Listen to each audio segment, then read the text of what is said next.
Hello. Today we're going to talk about kettlebells and why maximum effort in your workouts is bad. Maximum effort, nobody's keeping score with our workouts. There's no public posting, there's no prize money being awarded, there's not even bragging rights. We do our own workouts. So the reason you go to maximum effort is out of a sense of machoism or pride, something internally why you want to push past where you should, and it's just dumb. There's not a good reason to do that. My name is Chris Butterworth. This is the Healthy Butter Fitness channel. This is the place where we talk about being in our 50s and 60s and fighting off the effects of father time every day, every step of the way. I am 56 years old and I feel great, usually, if I don't use max effort.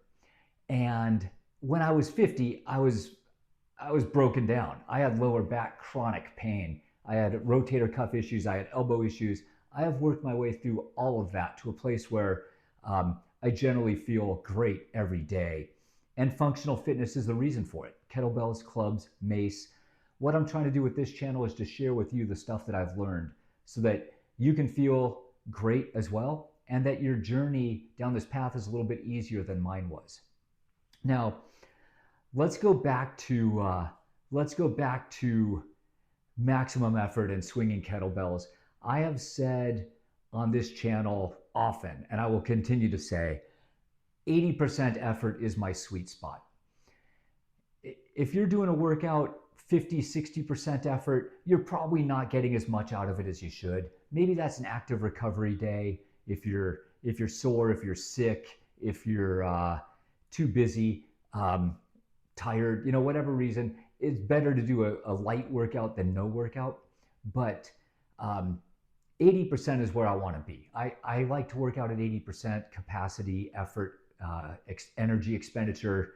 I know that I'm sweaty. I know that I'm pushing my body all the way through, and I'm able to do it every day. I'm able to work out almost every single day, and I feel great at the end of the workout. I feel good when I go to bed. I feel good when I wake up. I roll over, jump out of bed, and I'm ready for the next day.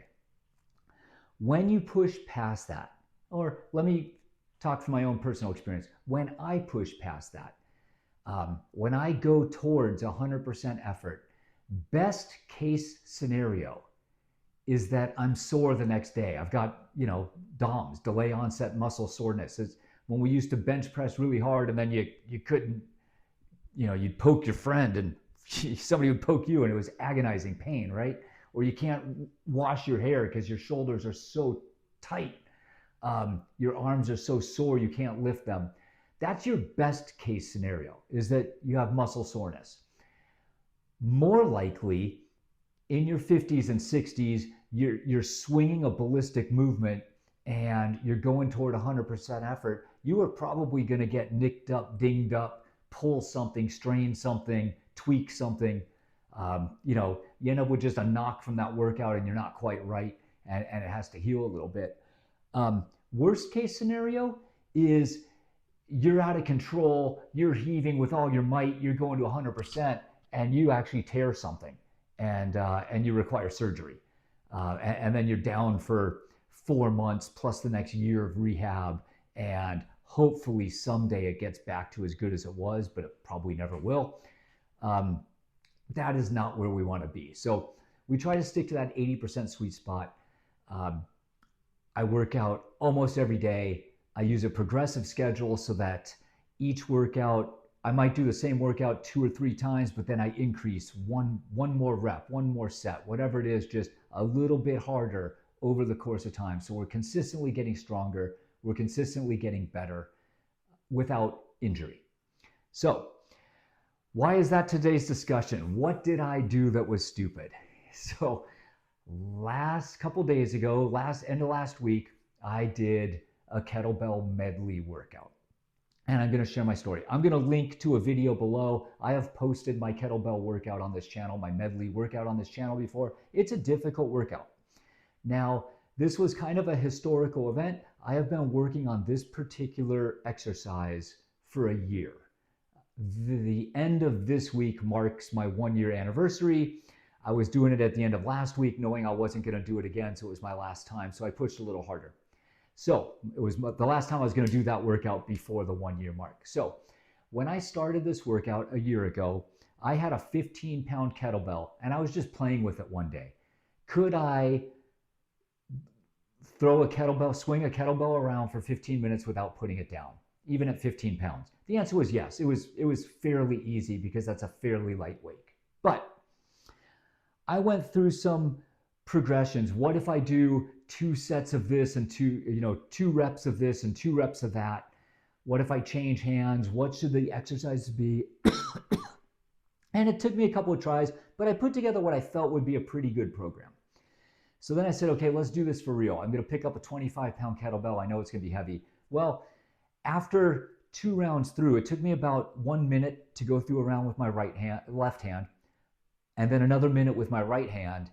And I was pretty gassed. Like, I'm not sure I could have done the left hand again. So I put it down and I swung the 15 pounds some more. And then I tried again with the 25 pound. And I sort of alternated that to get my feet wet, to kind of feel for this program. Eventually I put the 15 pound away and I only used the 25-pound kettlebell. And I did that 2 set over and over again. I would do left hand, right hand, put it down and rest. Left hand, right hand, put it. So I was doing 4 sets of 2. And then I think I got up to 6. I did 5 sets, then 6 sets of 2. So I was doing 12 reps with a minute in between the sets. So it was getting close to, it was about an 18 to 20 minute workout.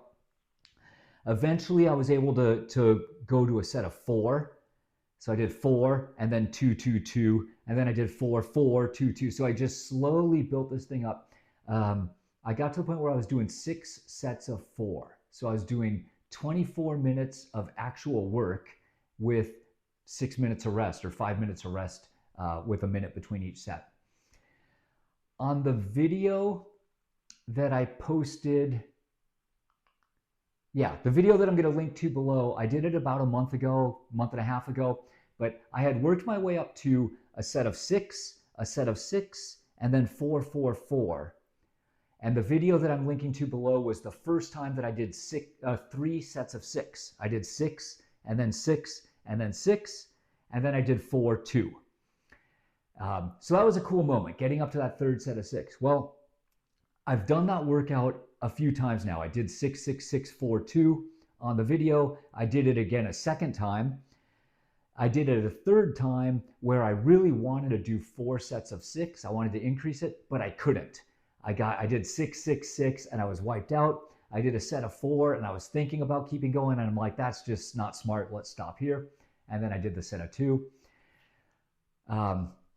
So a few days ago, coming up on this 1-year anniversary, I was going to do 4 sets of 6 come hell or high water. I was into this thing. So I did my first set, and it was hard, like it always is. I did my second set, and I started to have doubts and think that this isn't my day. Like, it feels heavy.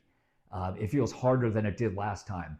What's going on, but let's keep going. Let's get that 3rd set, because what I didn't want to do was move backwards. So at the very least, let's get that 3rd set. And then if I have to repeat, I can. Well, my 3rd set, I did left hand, right hand, left hand, right hand. And as I got to that last part on the 3rd set, I could tell that my snatch form was deteriorating. I was starting to really flail to get the kettlebell up in the air. And instead of having a really good snap and a really good up, I could just feel my body just giving everything I could to get the kettlebell up in the air. But I got through that set of 6. So now I've done 6, 6, 6. I was going to do a set of 4 anyway, because that's what I did the last few workouts. But so I did left hand, right hand. Once again, on that set of 4, I could feel my form deteriorating. I knew I wasn't doing good snatches, but I was trying it anyway. I do this routine has swings, and then clean and press, and then snatches, and then some figure 8 up to shoulder. But the snatch is what was killing me. So anyway, I got to that 4. I knew my form was deteriorating, but I was like, I got 1 more with each hand. Let's just knock this thing out. I'm here. I'm going to do it. I really want to hit this milestone. So I did it. I did that last set. I didn't record it, but if I did, it would be the worst form ever. I'm just heaving the kettlebell into the air on these snatches. Finished it up, put the kettlebell down, and just kind of collapsed. I was beat. It was a hard workout, but it was the first time I ever did 4 sets of 6. So proud of myself. Kind of laid down on the floor and just said, relax for a minute, and thought about it. And I knew that it was probably stupid. I shouldn't have pushed that hard. Nobody else cares. Nobody else does this workout. I'm not comparing scores with anybody. A bigger guy is going to look at this workout with 25 pounds and think that's such a light weight. And somebody that's not as experienced is going to look at that and say, that's a really hard workout no matter what set you do. It's a very individual workout for me. Anyway, after a few minutes, 5 or 10 minutes, I get up and I was sore. I was tight. I could feel immediately. And I knew that my stupidity, I was going to have to pay for it.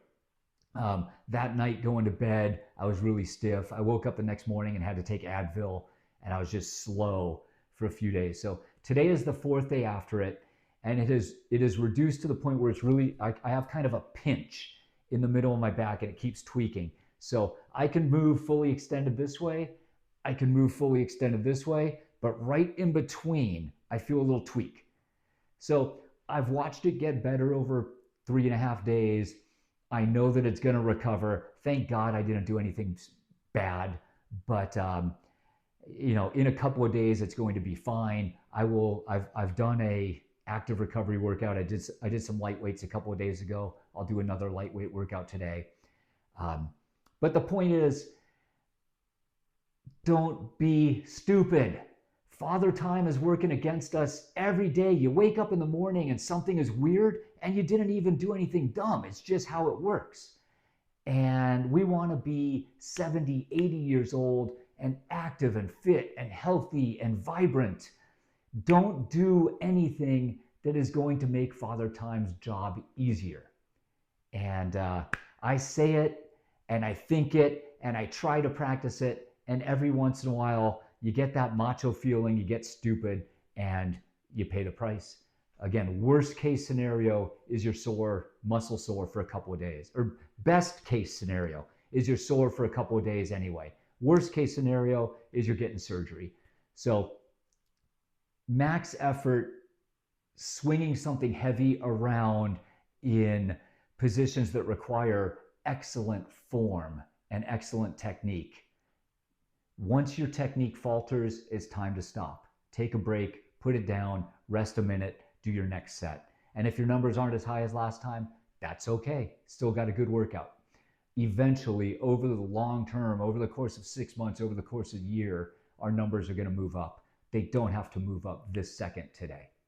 So, hope you're able to pull something from that. I hope you're smarter than I am. I seem to do this every few months. And I'm getting better at it, but I'm still an idiot. And I hope you're able to learn from my mistakes. That's all we have for today. Put your functional fitness together. Do some kettlebell, do some club, do some mace. Be smart, keep your technique good, and have a great day. Go get better.